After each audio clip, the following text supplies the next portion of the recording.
Good morning. It's Jeff Altman, the Big Game Hunter. It's Monday morning at 9 a.m. Eastern, and that translates into a dose of no BS job search advice. It also translates into a Google Hangout because what I do is simulcast this show as a Hangout. I was hoping to add a new feature today using a Twitter live feed using a product called Periscope, but it doesn't seem like Periscope is able to use a selfie type function. It looks like it's specifically for recording outside yourself. So if for some reason I'm wrong, if someone would like to message me, my email address is thebiggamehunter@gmail.com. Drop me a quick note. This is in April 2015. If you're watching this at some point in the future and the function's been added, no need to message me. But when all is said and done, it's a time where I want to spend 15 minutes speaking with you about an element of job search that I think will help you land work more quickly. It's because I believe job hunting is far harder than it needs to be for many of you. And although the economy has gotten better despite the government reporting, when all is said and done, you may be missing out on opportunities that you really want because you're just not doing things as effectively as you could be. Thus, you're making mistakes that are costing opportunities. So this show is brought to you by two sponsors. The first one is consultingassignments.com. Consultingassignments.com is a site where you can find and fill consulting assignments, full-time consulting positions, temp to perm and contract to hire opportunities anywhere in the world, completely free. Posting a job or a resume is free. Searching jobs and resumes is, guess what? Free. And the ability to contact one another is also free. However, if you want to feature a job or a resume, it is $10 for 30 days.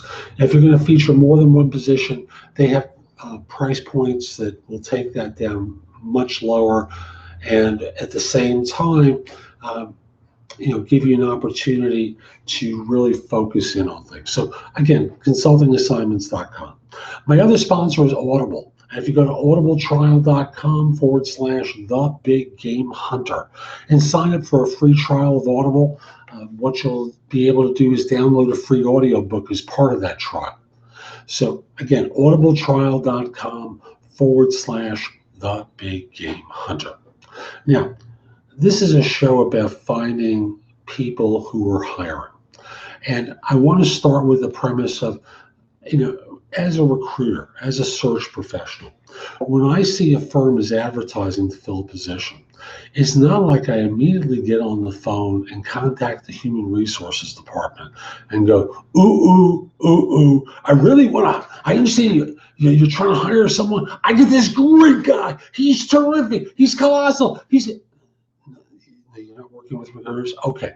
On to the next one. Ding, ding, ding, ding, ding, ding, ding. Hi, I got this great woman. She's terrific. She's colossal. I don't market myself in that manner. What I try to do is to get to a decision maker. No disrespect to HR. I know some very talented people in the function, but at the end of the day, the person who's responsible for hiring the person is the manager who's doing the job reports. So I want to get to a hiring manager who's going to make a decision. So that's ultimately what I'm going to try and do. For you, job hunters make the mistake of applying to jobs through applicant tracking systems, and I don't believe it. I had a guest on my other show, Job Search Radio, which is on webtalkradio.net. Like this one, it's in iTunes, Stitcher, and a whole bunch of other places. I had a guest on the show named Steve Levy, who's an HR guy, very smart, very talented. And he basically spoke about how applicant tracking systems often make mistakes because they're programmed incorrectly. Certain words, certain decisions are made at a certain point, and as such, they often miss particular skills because they're not languaged identically with the rule that's been created. So you don't want to put yourself, if you can avoid it, into the hands of the applicant tracking system. So here's what I'd suggest you do, and it's pretty similar to what I as a recruiter do. And as such, you start off with looking at the job description. Since many job descriptions are often I don't want to say they're a template, but they're pretty standard from one firm to another.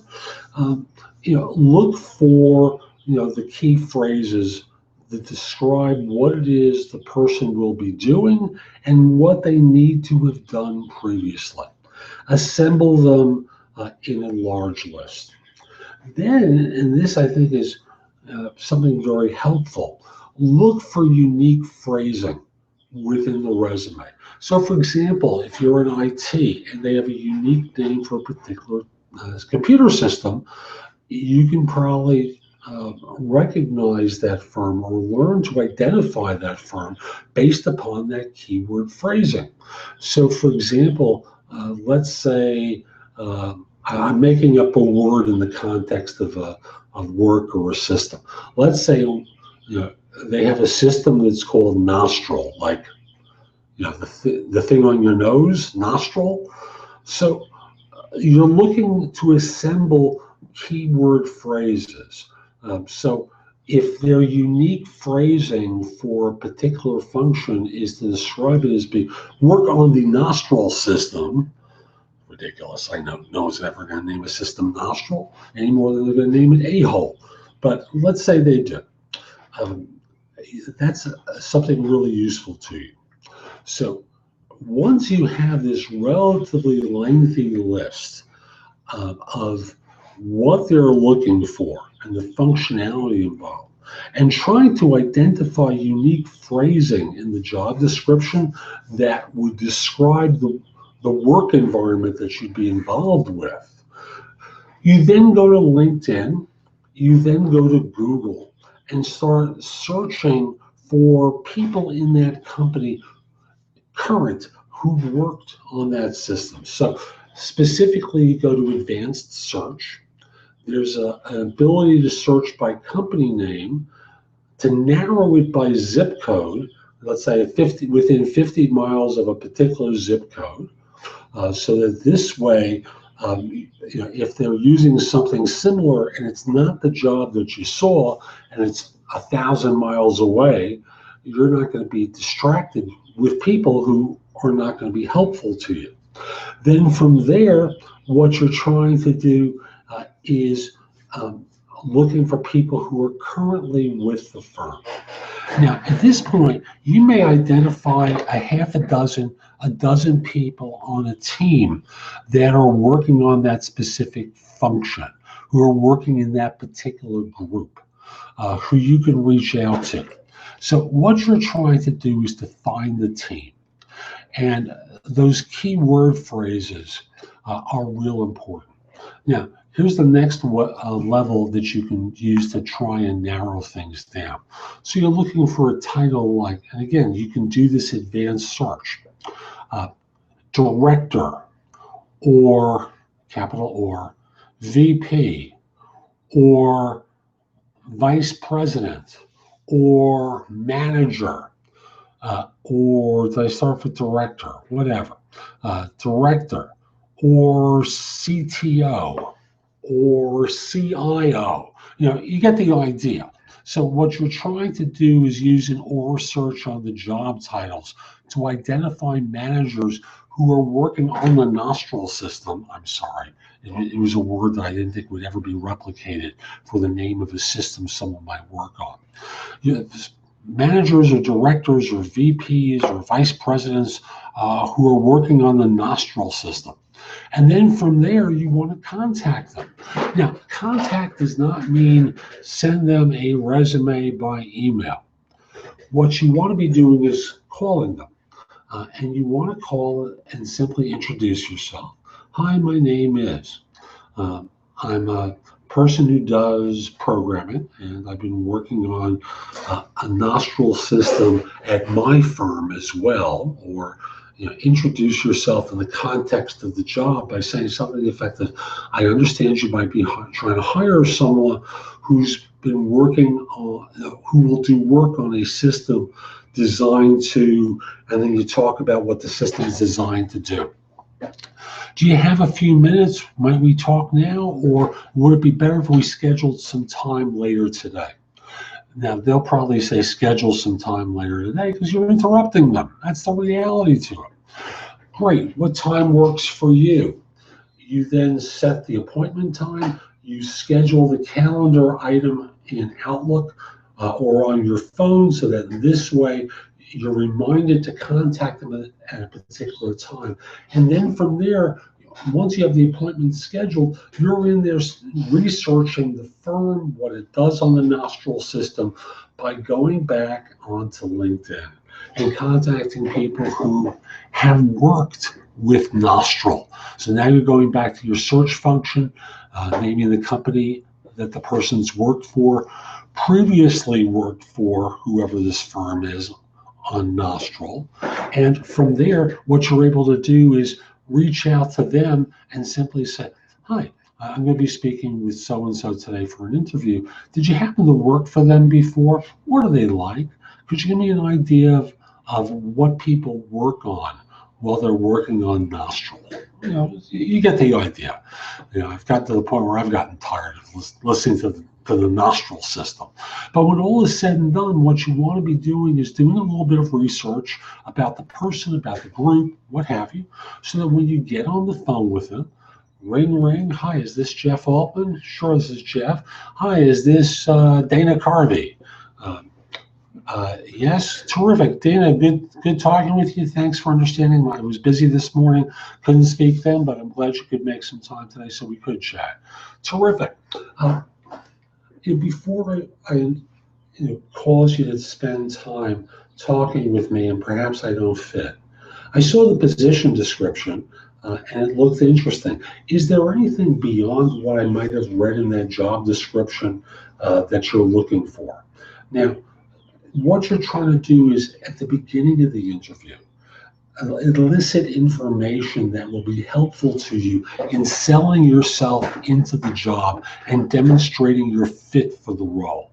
So they'll talk with you a little bit about what they're looking for in a new hire, what you'll be doing, things along those lines. And you then want to start answering questions in a way that demonstrates your fit for the role as it's been described to you, not as it might appear in the job ad, but as described to you. Because at the end of the day, they're not trying to hire someone who is the best pancake flipper. They want to hire the best pancake flipper who also knows how to use syrup or whatever it is. You get the idea. So, at the end of the day, you want to demonstrate your fit, and the only way really to do it and use the information is to ask at the beginning of your first interview. So this way you can tailor your answers to what matters to them and not just simply talk about what you've done, but instead talk about what you've done that matters to them. So I'm Jeff Altman. I hope you found this helpful. In the meantime, I'm going to be back next week with more no BS job search advice for you. I want to encourage you, come over to my website, thebiggamehunter.us, and go explore it. There's a ton of great information there that you can watch, listen to, or read in order to help you find work more quickly. There's information about my books and guides to job hunting, other people's books and guides. So go over to thebiggamehunter.us and go explore it.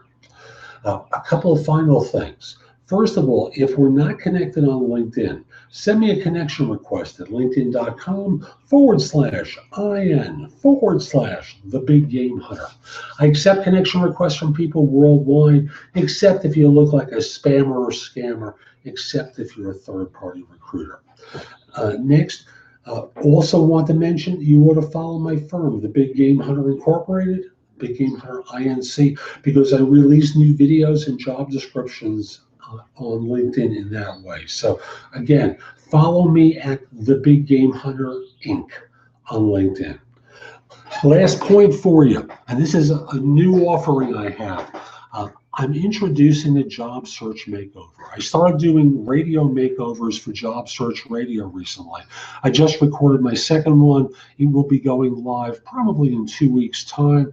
But I like the notion of working with someone one-on-one in order to help them correct mistakes that they're making with their job search. So when you're at thebiggamehunter.us, check out the tab that'll be on the top. If it's not there yet, it'll be on there this week for job search makeovers. I'm Jeff Altman. Hope you enjoyed today's show. Hope you have a great day. Take care.